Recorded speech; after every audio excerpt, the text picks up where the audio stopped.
Hi everyone, I'm Sabrina. And I'm Jonathan, and we are the lawyers at Verity Law. As November is Make-A-Will month, many clients contact us to start their estate planning. A popular question is how to pass your property to your children. Is it better to add them onto the deed now, or should they receive the real estate through a will? To explore the pros and cons of both sides, today I will take the side of adding your children to your deed. And I will argue in favor of leaving your property using your will. Let's dive in. Adding your children to your deed means that you can avoid probate. When we pass, most of our assets will be immediately frozen, and your estate lawyer must apply for a court approval document to get it unfrozen and passed down to your beneficiaries. This process is called probate. However, if your children are already joint owners on the property, then no probate is necessary. So how would your children get the house then? As a joint owner, all they need to do is provide the death certificate of the other owner. Then, the real estate lawyer can immediately transfer the property into the children's names. No probate is necessary, and no need to pay the 1.5% estate administration tax either. Wow, that is super easy. But there are certain requirements. First, you and your children must own the property as joint tenants. This means that the words joint tenants must appear on your deed. You cannot own the property as tenants in common, each holding a specific percentage. So, if Frank Sr. and Frank Jr. each own 50% of the property, then Frank Jr. cannot automatically get the house after his father passes. But if they own the property as joint tenants, then Jr. can get the house immediately and easily after Sr. passes away. But what if the property is a matrimonial home? A matrimonial home is any house under a spouse's name and that is ordinarily resided in by both spouses.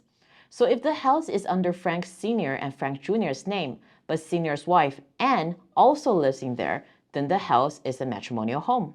Very good question. Unfortunately for Jr., because the house is a matrimonial home, the joint tenancy is severed the moment Sr. passes away. This means that even if he owned the house as joint tenants with Sr., it is considered as if they owned it 50-50. Frank Sr.'s 50% must be passed down according to his will, or if he doesn't have a will, according to estate legislation. Okay, so joint tenancy isn't completely secure.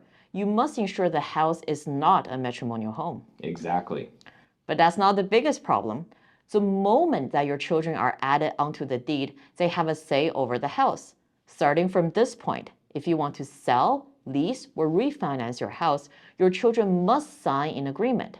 In contrast, when passing down the house using your will, the children will only get the house after you pass this away. That does sound safer, but the probate process is complicated, right? Yes. Your children's estate lawyer must first submit your will to the court, complete a bunch of court forms, and receive court approval. Then, your children must pay the estate administration taxes on your entire estate value. The tax is 1.5% of your entire estate. Can't you subtract some debts like mortgages or lines of credit to reduce that tax liability? Well, the only thing you can subtract is mortgage. So, if Frank Sr. has a house worth $2 million, bank accounts and investments worth $300,000, then his estate value is $2.3 million. Let's say he has a mortgage of $500,000 and other debt totaling $100,000. He can only subtract the mortgage, so his taxable estate value would be $1.8 million. As the first $50,000 is free, thereafter the tax rate is 1.5%. Frank Sr. must pay $26,250 of estate taxes. In contrast, if Jr. inherited the house as joint owner, he wouldn't need to pay his estate tax and he wouldn't need to apply for probate. Now, Sabrina, how long does probate take? Well, it depends on the location of the court and how busy they are. You must file probate at the city in which Frank Sr. last resided in or where his principal residence is located. Typically, if you have a valid will, the probate process takes several months. But if there is no will, it can take more than 1 year. During the probate process, Jr. cannot touch Sr.'s assets, including his house and his bank accounts.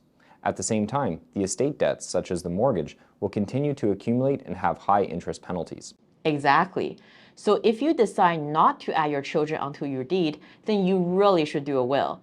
Probate without a will is often a nightmare in terms of times and fees. What about the matrimonial home issue? After Frank Sr. passes away, Anne, his wife, can choose to inherit part of the house using family law or estate law. But if she wants to use family law, she must do so within 6 months of his passing away.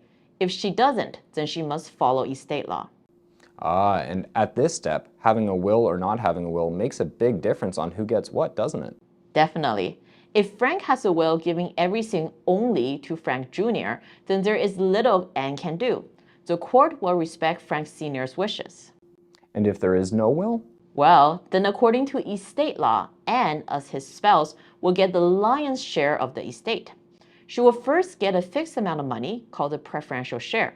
Currently, this amount is set as $350,000. Then, Anne will get half of what's left over, and Frank Jr. will get the other half. But if Frank had more than one child, then Anne would get a third of what's left over, and his children will split the two-thirds evenly amongst themselves. But how do you split real estate evenly? What if one child wants to sell the property, but the other doesn't? That's a very good question. Then the beneficiaries will be at a stalemate. The best way to avoid this altogether is dictate that all properties must be sold and then the sale proceeds split evenly amongst the children. Or if Frank Sr. has a specific number of properties, he could say, this child gets property A, that child gets property B. It does sound like a lot of work, especially if he continues to buy and sell properties after he makes the will. Then he must update the will each time, right? Yes, exactly. So a simple way is to mandate that all properties be sold and the proceeds split evenly amongst his beneficiaries. What about when his children get a divorce? Would their share of the inheritance go to the spouse? For the most part, no. Our office always add a clause in the will stating that anything received through the will will not be given to the spouse upon a divorce. However, there is just one exception, being the matrimonial home.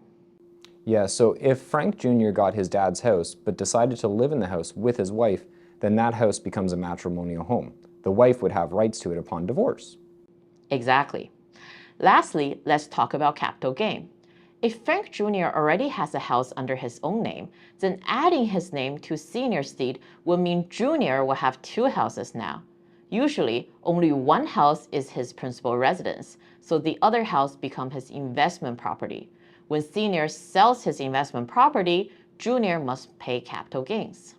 But the same doesn't happen if Jr. receives the house through a will? No, because Jr. can sell Senior's property using his deceased father's name.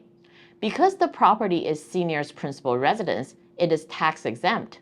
So in terms of capital gain, leaving your principal residence to your children through a will is definitely better than adding them onto the deed, if they already have a house. So what's the verdict? If you pass down your house through a will, then your beneficiaries would only get the house after you pass, and it would not go to their ex-spouse upon divorce, unless it's a matrimonial home. However, they do need to go through the probate process and pay the 1.5% estate administration taxes before they could inherit the property. On the other hand, if you pass down your house by adding your children onto the deed now, they can avoid probate and the 1.5 taxes altogether. But the moment they're added, they have a say over the house. Also, this is not useful if your property is already a matrimonial home, because upon your passing, your joint tenancy with your child will turn into a 50-50% ownership again. So in the end, the verdict is that either method is good depending on your situation and what's important to you. We invite you to book a first free consultation with us so we can explore what is the best option for your family. We hope this video is helpful. We will see you in our next month's video.